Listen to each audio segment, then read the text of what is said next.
እንዴ ቆይ ጨረቃዎች ግን አላበዛችሁትም?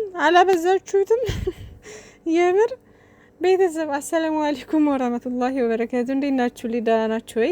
እንዴት ዋላችሁ? እንዴት ሳመሻችሁ? ከኔ ጋር ሁሉ ሰላም አልሐምዱሊላህ። ጨረቃዎቻችን ዛሬም ዙረት ነው። እንግዲህ ብሩኬ በሀዘን ቤት ነው የመጣው። ቅመምዬን እስካሁን አላገኘናትም፣ አልመጣችም። ምናልባት በፍፄ ቤት እንግዲህ ልትመጣ ትችላለች። ካልሆነ ደግሞ በቤታቸው መጥተው ሰርፕራይዝ ሊያደርጉን ይችላሉ። 8 ሰዓት አካባቢ ምናምን ማለት ነው። እና ምናልባትም ይሄን ቮይስ ያየኋቸው ሁላ እየመሰለኝ አይደለም የምር። እንዴ ምን ይሻላል ውዶቼ፣ አንድ ላይ ካልመጡ በቃ። እና ትናንት ቢያንስ አንድ ላይ መተውልን ምናምን በጣም በሚያምር ደስ በሚል ቪዲዮ ነበረ፣ በሚያስቅ ምናምን ማለት ነው። እና ዛሬ ደግሞ በሀሰን አዝጉ ቤት ነው የመጣው ብሩክ አለማየሁ፣ የቅመሟን ንጉስ ማለት ነው ውዶቼ። እና ለማንኛውም ይመሻችሁ። በሌላም ቢመጡ እኮ ችግር የለውም። ያኔ እነዚህኞቹም ወንድሞቻችን ናቸው። ግን ደግሞ በቃ ደጋገሙት። አሁን ደግሞ ደጋገሙት። እንዴ አይመጣውም እንደዚህ። እና ተናፍቃችኋል። በቤታችን ሁሉን ጨረቃዎቻችን ድምጻችን ይሰማ፣ ድምጻችን ይሰማ ወገን። እና ሀሰን እንግዲህ ስጦታ ገዝቶለት መጥቷል። ለብሩክ አለማየሁ ለወንድሙ ስጦታ ገዝቶለት መጥቷል። ልክ ሰው ነው ምናምን ብሎ ማለት ነው። እና ከእናንተም ጋር እየተጨቃጨኩም ሆነ እየተጣላሁም እየታረኩም ያው እቀጥላለሁ አይነት ነገር እያለ ነበርና ከዛ ያው ባስቀይማችሁ መብቴ ነው፣ ምንም ችግር ይሄ መብትና ግዴታውን ያላወቀ ልጅ ዳገባን እኮ ጎበዝ። ኧረ ተው ሀሰን ምን ይሻላል? ቆይ ምን ይሻላል? የዛሬውማ እኔ ሲያወራ ሁሉ ስቅቅ እያልኩኝ እንዴ! ኧረ ተው በህግ አምላክ ማለት በቃ የሚወራና ወይኔ ልጁ እኮ ጨለለ ጎበዝ፣ እየባሰበት ሄደ እንዴ! እውነት ይሄ ቁርአን ያስፈልገዋል፣ ዱዓ ያስፈልገዋል። ብሩኬ ብሏልና ኧረ ተው ሀሰን ተው የማይባል ነገር አትበልተው እንዴ! አዝግ የሆነ ልጅ እንዴ! ደግሞ ጭራሽ ምንድነው የምታወሩት? ቁጭ ብላችሁ ተቃቅፋችሁ ነበር ወይ? ከዛ ደግሞ ምንድን ነበር ያለው? ከሽማግሌ ከላካለ ትሰጥካለች። ደግሞ እኮ እናቴ ትምት እያለ ይምላል። ኧረ ወይኔ አንተ ልጅ ምን ይሻላል? ቆይ ምን ይሻላል? ኧረ ያዙት ልጁን።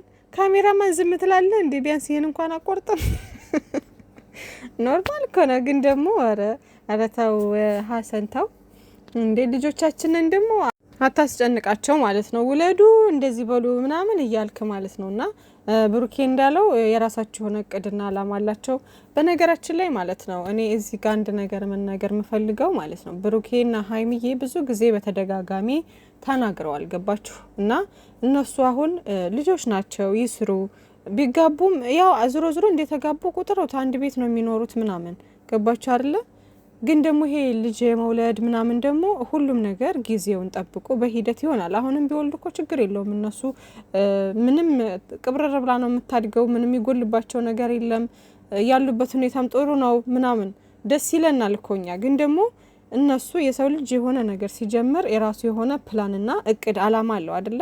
በዛ መንገድ ነው የሚመራውና ሁሉን ነገር ደግሞ በዝርዝር እንዲነግሩን ወይም ደግሞ እያንዳንዱን ነገር ለኛ እንዲያሳውቁን አትጠብቁ አላችሁ። አንዳንድ ሰዎች ለምን ቀለበት ኢቭን ትናንት እያየሁ ነበረ፣ ለምን ቀለበት አያደርግላትም፣ ለምን አይጋቡም፣ ለምን አይወልዱም የምትሉ አላችሁ ምናምን። እና ሁሉም ነገር በተረጋጋ መንፈስ ቀስ ብሎ ታቅዶበት በወግ ማረጉ በሂደት ነው እንጂ እንዲህ ዝም ብለው ዘለው ይሄነ የቸኮለች አፍሳ ለቀመች እንደሚባለው እንዳይሆን ሁሉ ነገር ተረጋግተው ምናምን ቀስ ብለው በቅርብ ጊዜ ውስጥ ያደርጉታል። እነሱ በፈለጉበት ባቀዱበት ባሰቡበት ጊዜ ይሆናል ኢንሻአላህ። እስከዛ ደግሞ አላህ እነሱንም እኛንም ጤናና እድሜ ሰጥቶን ለዛ ያድርሰን ማለት ነው። የእነሱን ወግ ማድረግ ለማየት እነሱም ደግሞ ያን ነገር ለዛ ክብር እንዲበቁልን ፈጣሪ ሁላችንንም ሰላም ያድርገን። እና እንደዛ ነው እንጂ ይሄ እኛ ስለቸኮልን ምናምን የሚሆን ነገር አይደለም ወዶች። አታቻኩላቸው በቃ። ይሄ ልጆቹ ላይ የሆነ ሌላ እንትን አትፍጠሩባቸው ማለት ነው። እኔ ስላየሁ ነው ብዙ ኮሜንት ላይ ምናምን ማለት ነውና ተናግረዋል። ማድረግ የምንፈልገው ወይም ደግሞ ማሳካት የምንፈልገው ነገር አለ። እሱን ነገር ደግሞ በቅርብ ጊዜ ውስጥ እንዲሳካልን ፈጣሪ ከኛ ጋር ሆኖ ሁሉን ነገር እንድናስተካክልና በቅርብ ጊዜ ውስጥ ነገሮችን ሁሉ እንድናሳካ ጸሎትና ዱአ አድርጉልን። ከዛ በኋላ ደግሞ ወደ ትልቁ ነገር ወደምንፈልገው እናንተም ወደምትፈልጉት ነገር ገብተን ደግሞ ምን ያያድርገን ያለ ብቻ ብሩኬ ብዙ ጊዜ በዚህ ነገር ተናግሯል ምናምን። ቅመምዬም ደግሞ ተናግራለች። የራሳችን የሆነ ያቀርነው ነገር አለና እሱን ነገር ነው በሂደት ነው ሁሉን ነገር እየተነጋገርን የምናደርገው ምናምን እያሉ ሁለታቸውም በሚገባን መንገድ በሚገባን ቋንቋ ተናግረዋል ውዶቼ። ስለዚህ እነሱን ያን ያክል መጫን ምናምን ነገር አስፈላጊ አይደለም። ምንም የሚያስቸኩል ነገር የለም። ገባችሁ? ምንም የሚያስቸኩል ነገር የለም። መስራት አለባቸው። ብሩኬ እንዳለ አሁን ልጅ ተወልዶ የሆነ በእርግጥ ልጅ የራሱን ነገር ይዞ ነው የሚወለደው ይባላል አይደለ? ግን እኛ ሰው ስንባል ደግሞ የራሳችን የሆነ ነገር ኑሮን ልጃችን በጥሩ ሁኔታ እንዲታድግልን የሆነ ነገር ልንይዝ ይገባል። የሆነ ነገር ላይ ልንሆን ይገባል የምንለው የራሳችን አላማ አለን ሁላችንም ማለት ነው። ኢቨን ከሀገር ቤት ወጥተን እዚህ አረብ ሀገር ያለን ሰዎች በተለያየ በውጭ ሀገር ያለን ሰዎች ብዙ አላማና እቅድ ይዘን ነው አይደል የመጣ ነው። ይሄን ብናደርገው ይሄ ይሆናል ከትላንት ነጋችንን የተሻለ ለማድረግ እየጣርን ያለንበት ሁኔታ ነው ያለው አይደለ? ስለዚህ እናንተም በዛ ወይ ተረዷቸው እነሱን ገባቸው አይደለ? በቃ እየሰሩ ነው። የሆነ የሚያሳኩት ነገር አለ፣ ማሳካት የሚፈልጉት ነገር አለ። ያን ነገር ካደረጉ በኋላ በስነ ስርዓት ብሩኬ ዋግ ማረጉን ጠብቆ ሽማግሌ ታልኮ ከዛም በኋላ ቀለበት ምናምን የሚባለው ሂደቶቹን በሙሉ አሟልቶ በስነ ስርዓት ተጋብተው ደስ በሚል ነገር ያስደስቱናል። ኢንሻአላህ ለዛ ያብቃልን። በቃ ፈጣሪ ሰላማቸውን ብዝዝት ያርግልን፣ ከክፉ ነገር ሁሉ ይጠብቅልን። በጊዜው የሆነ አይነው እናንተ እኮ ይሄን ነገር የምታቻኩሉት ወይም ደግሞ አሁን ቢሆንላችሁ ደስተኛ የምትሆኑት ምንድነው? በጣም ስለምትወዷቸው ነው። አይነው አውቃለሁ። እኔም ደግሞ ቢሆንልኝ እኮ ደስ ይለኛል። ግን ደግሞ ያን ያክል መጫን የለብንም። በቃ መጫን የለብንም። ሁሌም ደግሞ ማውራትም የለብንም። ገባችሁ? በየኮሜንቱ በተለያየ መንገድ ምናምን ውለዱ፣ እንደዚህ በሉ፣ ለምን እንደዚህ አታደርግም፣ ለምን እንደዚህ በፊት አሁን ለምን ፍቅርን አገልጽም ለምን ምናምን እየተባለ ነበርና ብሩኬ በቃ የራሱን ደግሞ ሰው ባለው አይመሩም እነሱ ሰው ከሌ አድርጎ እኔም አደርጋለሁኝ አይሉም። ሀይሚዬና ብሩኬ ለየት የሚያደርጋቸው ነገር በራሳቸው ነው የሚመሩት። ገባችሁ? እንጂ ከሌ ስላደረገ እኔም አደርጋለሁ ወይም ደግሞ ከሌ እንደዚህ ብሎ ማድረግ አለብኝ አይነት ነገር ውስጥ አይገቡም።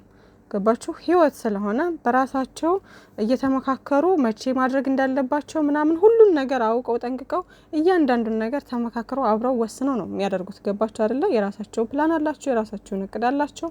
በዛ መሰረት ነው የሚጓዙት እንጂ እኛ ባልነው ምናምን ከሌባ እንደዛ አደረገ እኔም አደርጋለሁ ምናምን የሚባል ነገር የለም። እንደዛም የሚባል ህይወት የለም። በነገራችን ላይ ሰው አንዳንድ ጊዜ የራሱን ህይወት የሚያበላሸው በሰው ስለሚመራ ነው። ገባችሁ? ከሌ እንደዚህ አድርጓል እኔም ማድረግ አለብኝ ከሌ እና ደግሞ እንደዚህ ብባልስ አይነት ነገር ይሉንታ በጣም ህይወትን የሚያበላሽ ነገር ማለት ነው። ለሰው መጨነቅ እና ደግሞ በራስ ኮንፊደንስ አለመኖር፣ በራስ አለመመራት አይነት ነገር በቃ ሰው እንደዚህ ብሏል እንደዚህ ማድረግ አለብኝ የሚባል ነገር እንደዚህ አይነት ነገር መጥፎ ነው። ገባችሁ አይደለ? የራሳችሁን ህይወታችሁን ስትመሩ ህይወታችሁን የምትኖሩት እናንተ ስለሆናችሁ ሰው የፈለገውን ነገር ቢል ወይም ደግሞ ሰው የፈለገውን ነገር ቢያደርግ ሰውን እንትን አትበሉ፣ አትዩ።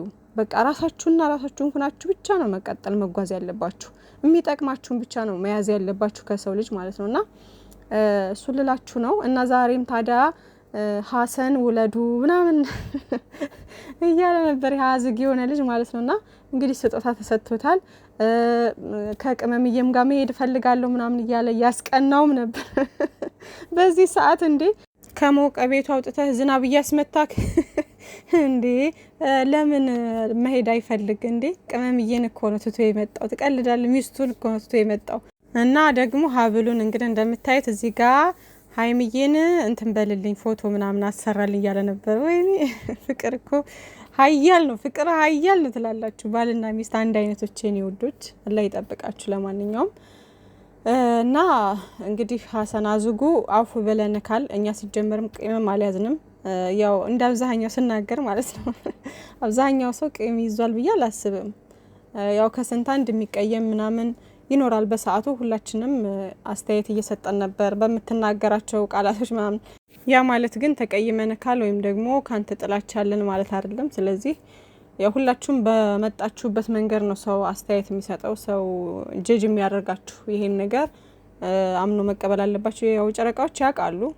ስለዚህ አቶ ሀሰንም ደግሞ እንደዛ ነው ነገሩ ማለት ነው። ስለዚህ ችግር የለውም ማለት ነው። እና ይመቻችሁ፣ መልካም ጊዜ ይሆንላችሁ። ባይ ባይ።